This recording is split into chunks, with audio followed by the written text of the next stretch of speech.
Let's get into it.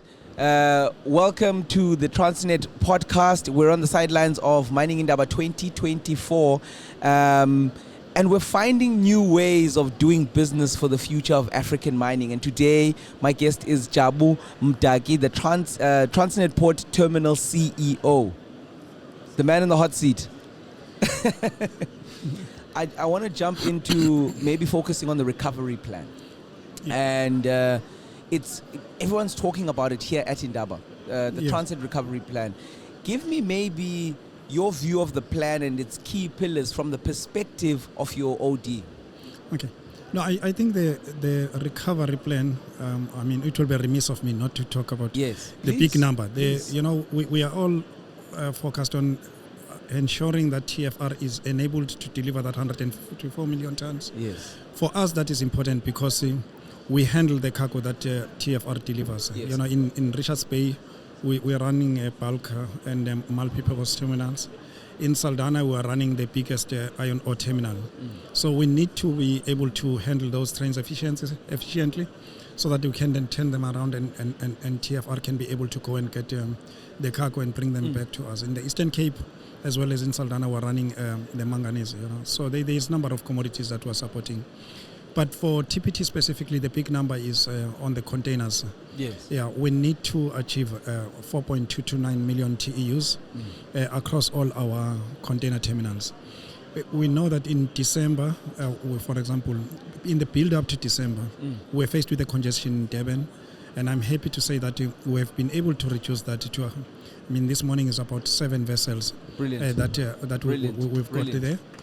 But what has assisted us as well is, the complementary nature of the port system that we've got.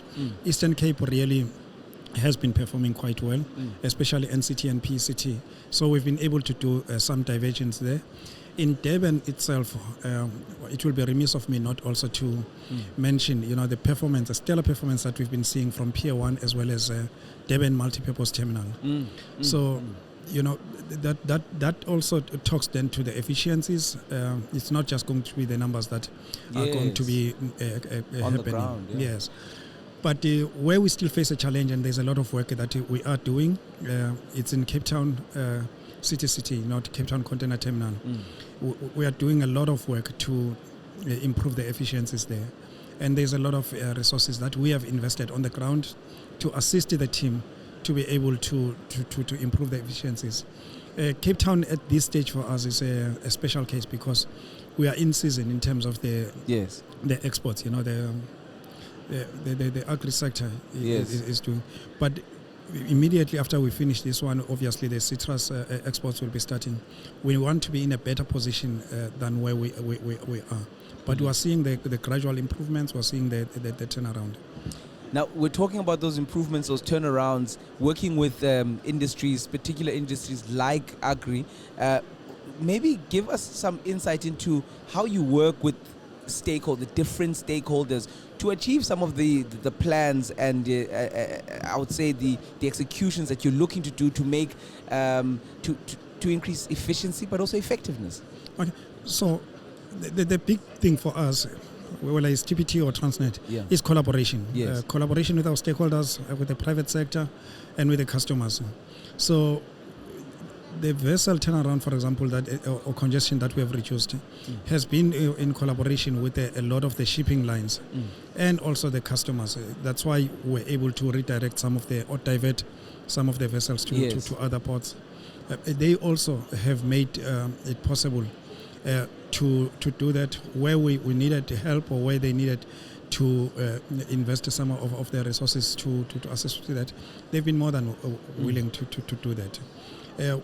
But not only that, on our own as well, there's a lot that we have done. So the equipment challenges are well known and well publicized. But what we also need to highlight is the work that has been done by the team in terms of concluding the agreements with the OEMs so that we can be able to have immediate access to the services of the OEMs and be able to get the necessary parts and spares immediately without actually going through this long procurement process to service the equipment. And we've seen that paying off, especially here in Cape Town.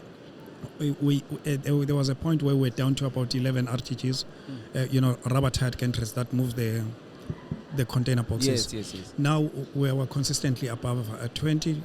In fact, with the second one that we bought from APMT, we are sitting above 27, 28. Yeah. So I actually want to go into. There is a renewed commitment to clearing backlogs when it comes to infrastructure. Yes. There's a renewed commitment to upgrading, to maintaining a lot more. Give us maybe a look into some of the key projects that are happening at the ports that are looking to enhance and increase capacity, or also make sure that the efficiency is quite high. What are some of those projects that you're doing? I think before we talk about the increased capacity, it's also important to talk about restoring, the capacity that we've got, because of the inefficiencies and the shortage of equipment, our capacity is underutilized. So there is, we are on record as having placed an order for 27 RTGs at a cost of 1.2 billion rand. We did that in December. We are in the process of concluding some more orders that we'll be placing now. Last year we spoke a lot about a long-term OEM partnership. We have concluded that process. There is 4 OEMs that, for example, that we have now concluded that process. That is for the STS, for the supply of the STS cranes, for the supply of the RTGs, and other equipment. I just can't recall now. But what that then does, it's why it was possible to place that order fairly quickly, for the RTGs, because Liba was the successful one for both the STS cranes as well as the RTGs. We need to place more orders for the RTGs because we need those for Durban as well. So those are the things that we are driving. But what is also important, and it will be remiss of us if we don't touch on that, we need to create the conditions for people to be able to work and be productive. One of the challenges that we've had, we had this shift pattern that is quite cumbersome. It increases the fatigue on the people, and it doesn't help with the level of productivity. When people work for 19 days without a break, we've been rolling out this 12-hour shift system. Durban is now completed. The next one will be the Cape Town Container Terminal, and then followed by NCT. What that does is that you have a 12-hour shift, 4 days on and 4 days off, so that you can be able to recover and be able to work effectively when you come back to work. Yes, and also increases the level. It decreases fatigue. It increases, the productivity and then safety as well, because you are more alert. And awake. So we needed to change that culture. But when you talk to people to say, I need you to be more productive, you also need to show the willingness on your part to say, this is what we are prepared to create the conditions for that productivity to increase. Exactly. So and I must say that the uptake from the employees has been quite positive. We see more a keen and willingness response, from the employees, and willingness. So you actually lead me on to a very important part, and I want you to give us a picture of how important the role of the ports is to the greater economy, because I think at times it's seen as just one of the cogs, and no one really centers in until something maybe goes wrong, which is also wrong, because people then need to understand a lot more what is actually going on and the importance of our ports. So maybe give us a picture of that. Yeah. Look, the ports, especially in South Africa, are the enablers of the economy. If you are unable to get the commodities in, or you're unable to export the finished commodities or raw material, then the economy is not going to be functioning. So efficient port system and the logistics systems, for that matter, then enables the jobs growth. It enables the economy to function better. A port like Durban, for example, 65% of the commodities that are destined to support the economy, especially in Gauteng, go through that port. Yes. So it's important. A port like City, Western Cape is the agri sector is one of their biggest employers in the country, and Western Cape is leading in that. So it's important that we restore the capacity of this port to its design capacity. Yes. We do that by ensuring that we've got the equipment, we've got the people that are productive, and then we are able to operate close to 80-90% of the capacity of the port. I want us to maybe touch on the competitiveness of our ports relative to the changing landscape that is our neighbors. How are we planning to stay competitive relative to the options that maybe customers are starting to get? How can we make sure that our ports remain competitive in order for them to be attractive to our customers? Look, I think the message that we need to be communicating, there is a narrative that says we are on a death spiral. It's a downhill from here. No one will be investing the kind of money that we're investing in a system that is on a downward spiral or that is decaying. Yes. It's a big commitment on our part, to go and invest 1.2 billion rand. And like I'm saying, yes, there is even more announcement that we'll be making in the coming days in terms of the equipment that we're getting for our ports. It's a statement of intent to say we're here for a long time, and we're going to be ensuring that the ports continue to support the South African economy. Now, you're talking about the neighboring ports and these things. Our ports and terminals are the biggest, some of the biggest in the continent, certainly the biggest among our neighboring countries. We are seeing the growth in these other markets, but it's important that one also does not lose sight of the fact that you look at a terminal, for example, like in Richards Bay. Yes. It's a terminal that was designed to be handling commodities like coal, about 3 million tons. In the previous financial year, we exceeded about 12 million tons that we were able to export. Although that came at the expense of handling a lot more trucks than we would have liked and the communities would have liked. But the impact of that on the South African economy and the number of miners that were enabled by getting that coal out. Definitely. Because it could not go through our main port, which is Richards Bay Coal Terminal. Yes. Fortunately for us, at least, we were able to adjust our operations. I'm sure Tula Sizwe Dlamini, who's the managing executive, will be able to expand on that when he comes in and talk to that. So the growth of the neighboring ports is not necessarily coming at the expense of our port. It's also important that they do well as well. I mean, last week we saw the president launching the AfCFTA in terms of the free trade agreement within Africa.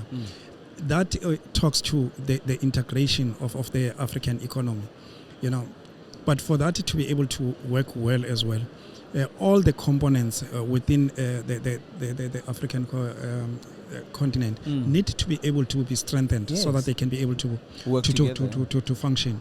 We need, as TPT and Transnet, to do our best to ensure that we restore our efficiencies and our capacity so that the South African economy is able to grow. And if the South African economy is growing, it then enables the other neighboring countries also to feed off from that. I mean, there are still a lot of commodities that we are handling that are coming as far as Zambia, for example.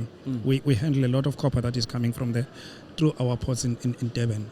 So there's collaboration. There is collaboration, there is integration. And it's important that you do not want someone that is in Zambia being frustrated or having second thoughts about that my commodity might not be able to make it out of South Africa, safely. But there are a number of challenges that we're facing. You've got a commodity theft, you've got all these things. But for all those things, I mean, our belief is that we've turned the corner.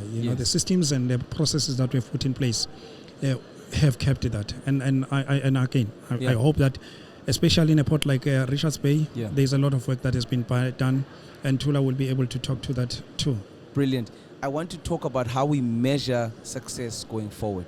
With you being in the hot seat, being in the most important seat when it comes to our ports, how do we measure that success?